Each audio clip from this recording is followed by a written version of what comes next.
Hello, welcome back, welcome back. Thank you guys so much for sticking around and seeing through today's lesson. I hope you guys got some good insight in your breakout rooms. Of course, if you need me, for sure reach out. Send me an email so that I can check in on all of you guys if you need anything.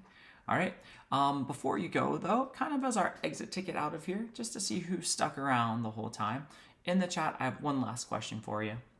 All right, the last question today is, you're just telling me if you feel the intro, the body, or the conclusion is the easiest to write. Go ahead and put your thought process in the chat, and I will catch you guys next week. I can't wait to see these essays and how they turned out. Don't forget, one last final reminder, your essay should be, of course, in MLA format. So I know we talked a little bit about that, and it is on some of our information and must-dos.